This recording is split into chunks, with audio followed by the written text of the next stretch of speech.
Lá vamos nós, pessoas, questão de número 42 aí no material de vocês. Em um experimento foram removidas as membranas externas de uma amostra de mitocôndrias. Então, moçada, a gente tem a mitocôndria, tem a membrana interna, tem a membrana externa. Ele mandou tirar a membrana externa, tiro já a membrana externa. Seguidas, essas mitocôndrias foram colocadas em um meio nutritivo que permitia a respiração celular. Uma das curvas do gráfico abaixo representa a variação de pH nesse meio nutritivo em função do tempo de incubação.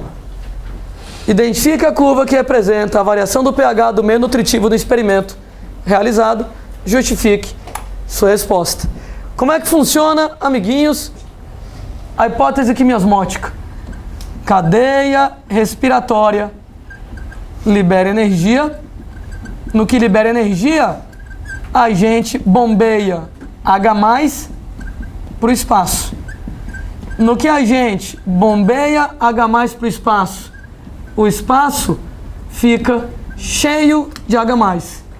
Então, acumula H+ no espaço, porque ele vai e não pode voltar. Só tem um lugar por onde ele pode voltar, pelo oxissomo. Quando o H+ volta pelo oxissomo, quando H+ volta pela ATP sintase, libera energia. Energia essa que a gente usa para poder gerar, para poder fabricar ATP. Ou seja, quando volta o H+ por dentro do oxissomo, aí a gente libera o ATP. Então a história que eu estava contando.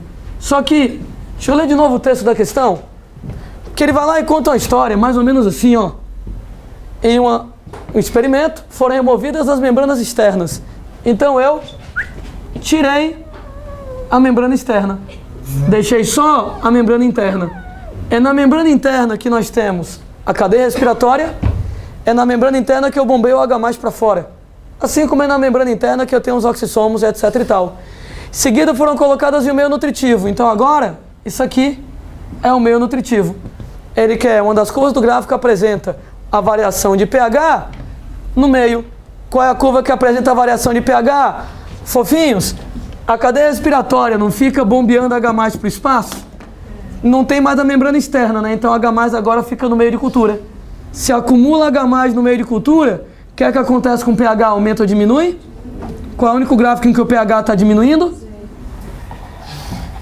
Deu para entender a esculhambação?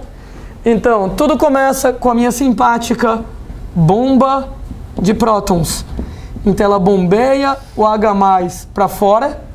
No que acumula H+ no espaço, eu terei lá o surgimento do gradiente eletroquímico. E aí, num segundo momento, terceiro, né? Nós temos a fosforilação oxidativa, o H+ voltando pelo oxissomo para produzir o ATP. Na questão, ele está falando só da bomba de prótons, né? No que eu jogo os prótons, o H+, pH diminui. Z. Questão, pessoas, de número 47. Existem venenos, como cianeto e dinitrofenol, que afetam o fluxo de elétrons na membrana interna das mitocôndrias. Sobre o transporte de elétrons, qual é a relação entre o fluxo de elétrons e o fluxo de prótons? E a relação do fluxo de prótons e a síntese de ATP? Eu coloquei aqui de propósito esse esquema para poder ver isso. A relação entre o fluxo de elétrons e o fluxo de prótons. Fluxo de elétrons, cadeia respiratória, libera energia para gerar um fluxo de prótons para bombear H+. Então, no primeiro momento, fluxo de elétrons, cadeia respiratória, libera energia para bombear H+, para gerar o fluxo de prótons. Ainda no item A, ele perguntava qual é a relação do fluxo de prótons com a síntese de ATP. Aí você vai argumentar, forma o gradiente eletroquímico, quando H+ volta pelo oxissomo, libera energia para gerar ATP. Ou seja, quando o H+ volta fluxo de prótons no sentido contrário, a gente tem a liberação de energia e essa energia, moçada, utilizada lá para produzir um ATP. Bombeia H+, o H+ acumula, quando ele volta pelo oxissomo, libera energia para gerar o ATP.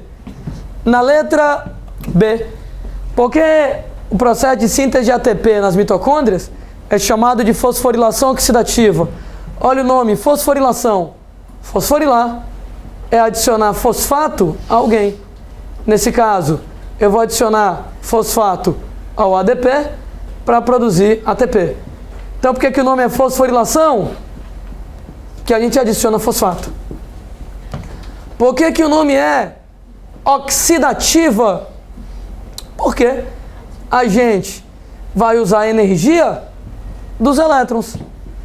Elétrons liberados na oxidação do NADH2 e do FARH2.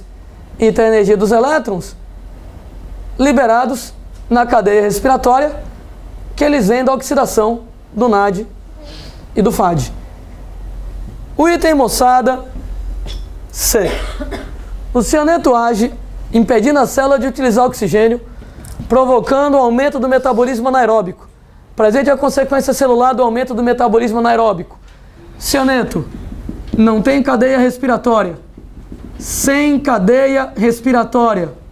De novo, o ácido pirúvico não entra na mitocôndria. No que ele não entra na mitocôndria, ele vai para a fermentação, que no caso das nossas células é lática, e aí acumula ácido lático. Não precisava escrever nada disso, que ele só quer uma consequência. Consequência, acúmulo de ácido lático, acidose, sei lá, você poderia escrever de algumas maneiras. Tudo bem por enquanto? Posso continuar a diversão? Questão de número 6. Lá vai. Cientistas descobriram um mecanismo biológico que transforma a gordura branca em gordura marrom. História que eu estava comentando. A primeira acumula energia no corpo e está associada à obesidade. A segunda está ligada à regulação da temperatura. Essa descoberta apresenta uma estratégia para combater a obesidade. O mecanismo de regulação da temperatura realizado pela gordura marrom está associado a... Gente, ou você sabe ou você não sabe. Não tem o que pensar. Gordura marrom tem uma proteína chamada termogenina nas mitocôndrias, que ela é um desacoplador da fosforilação oxidativa. Desacoplador gera calor ao invés de ATP. Ou sabe ou não sabe, não tinha o que pensar não, né? Então, tecido marrom, né, você tem lá a termogenina, desacopladora, desvia lá para produzir calor ao invés de ATP. Posso continuar a brincadeira? Questão fofinhos lá, de número 8. Com relação ao papel desacoplador, como o dinitrofenol na fosforilação oxidativa, de novo, moçada, quer que o desacoplador ele faz da vida, produz calor ao invés de ATP. Nesse caso, o cara queria que você entendesse um pouquinho mais da química da brincadeira, né? Por quê? Como é que o desacoplador ele brinca? Gente, 1, 2 ou 3. No mesmo esquema, você diria que o desacoplador ele age no fenômeno 1, no 2 ou no 3? O 1, a cadeia respiratória, bombear H+ não é afetado. Acumular H+ não é afetado. O que é afetado é que se o H+ voltar pelo oxissomo, libera ATP. Se ele voltar pelo desacoplador, libera calor. Percebam bem que o desacoplador não mexe na cadeia respiratória. Ele não mexe no fluxo de elétrons. Na verdade, moçada, ele mexe no fluxo de prótons, que ao invés do próton passar pelo oxissomo, passa pelo desacoplador, produz calor. Alguém consegue encontrar para mim essa ideia nos itens A, B, C, D ou E? Como é que o desacoplador trabalha? A, B, C, D ou E? Item A, inibe o transporte de elétrons e a síntese de ATP. Alguém me arranja um exemplo de um veneno que bloqueia o transporte de elétrons, que bloqueia a cadeia transportadora de elétrons e com isso bloqueia a produção de ATP? Cianeto. Na item B, permite que o transporte de elétrons, cadeia respiratória, aconteça normalmente, sem síntese de ATP, porque você vai produzir calor ao invés de ATP. B de bola, e tem correto para marcar. Tranquilidade, moçada, por enquanto? Beleza? Questão, gente, número 37.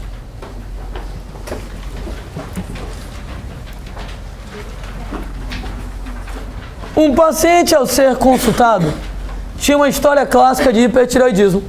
Estava sempre incomodado com perda de peso, sudorese intensa e havia notado um aumento do volume na região anterior do pescoço. Alguém lembra qual é o nome, moçada? Não é 37, não? Beleza, beleza. Alguém lembra qual é o nome daquele inchaço no pescoço da moçada com hipertireoidismo? Bócio, né? Os exames de laboratório mostraram um nível de tiroxina de 4,7, quando normal era 0,6, e de hormônio estimulante da tireoide de 15, quando normal era de 0,5 a 5,8. Né? Aí eu vou precisar de uma lembrança de assuntos que não tem a ver com a aula de hoje, que é assim, tá? Você tem um hormônio estimulante da tireoide, que ele estimula você a produzir tiroxina. Ô, gente, como uma trava de segurança, para você não produzir hormônio demais, toda vez que tem tiroxina demais da conta, a tiroxina inibe o TSH, um mecanismo chamado de feedback negativo. Daí, olha qual é a ideia, se tem tiroxina demais, a gente inibe o TSH e com isso vai diminuir a tiroxina. O contrário também é verdadeiro. Se tem tiroxina de menos, ele vai estimular o TSH, feedback positivo. Se aumenta o TSH, aumenta a tiroxina. Como os mecanismos de feedback que eu falei para vocês na aula de enzima. Se está alto, eu mando baixar. Se está baixo, eu mando aumentar. E aí você vai funcionar desse jeito. Entretanto, se esse doidinho aí, ele está com a tiroxina de 4,7, quando normal era para ser 0,6 a 2,1. Ele está com TSH de 15, quando normal era para ser 0,6 a 2,1, tem alguma coisa errada, né? Porque se a tiroxina está alta, acima de 2, era para o TSH tá baixo e não alto, né, moçada? O que é que está falhando na brincadeira? O feedback, né? Então era para aqui 4, era para ser o normal 2. 4 tem pra caralho. Era para diminuir aqui, mas não, tá acima, o normal era para ser 2, aqui tá 15.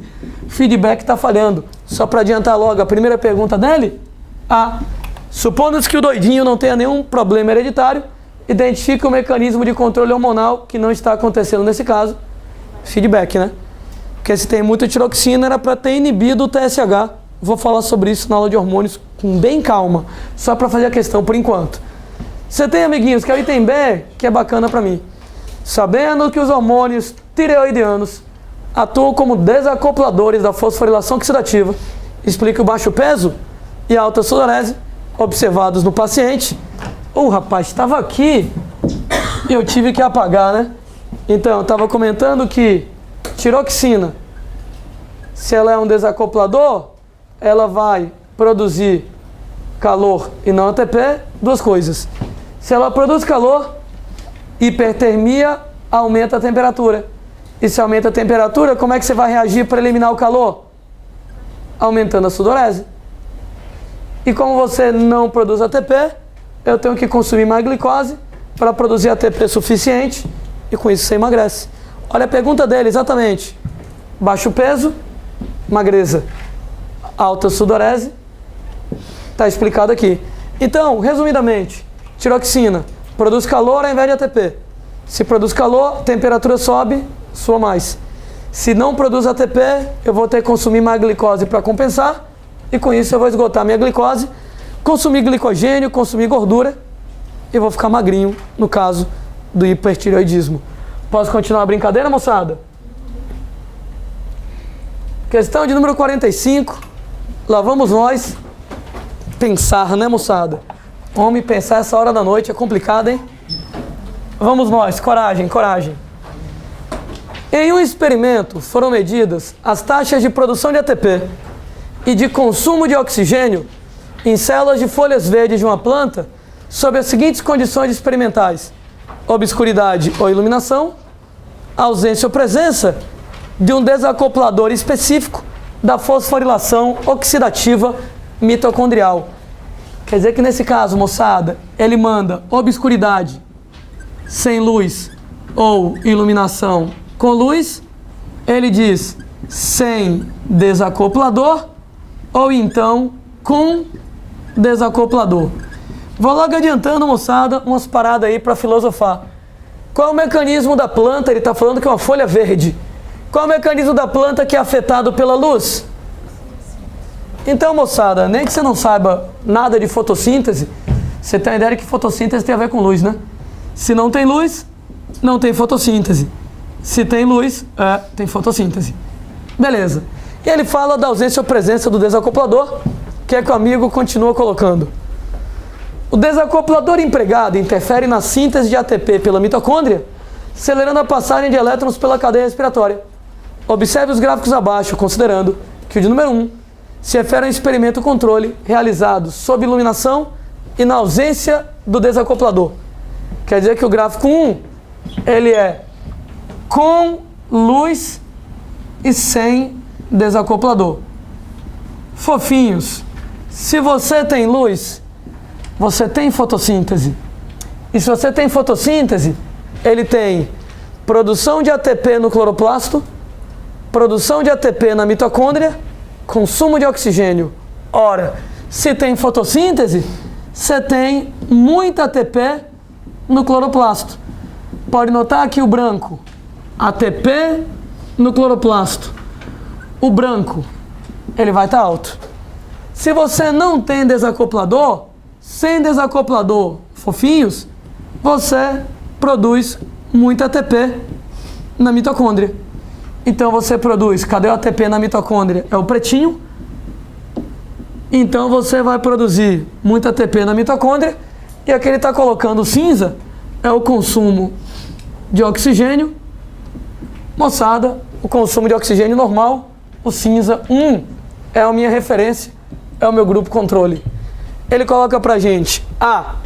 Indique os gráficos que são compatíveis com os resultados dos experimentos realizados na presença do desacoplador sob iluminação e na ausência do desacoplador na obscuridade. Então, na presença do desacoplador com luz e com desacoplador no escuro, sem luz. Lá vou eu, moçada, filosofar com vocês. Deixa eu voltar o gráfico.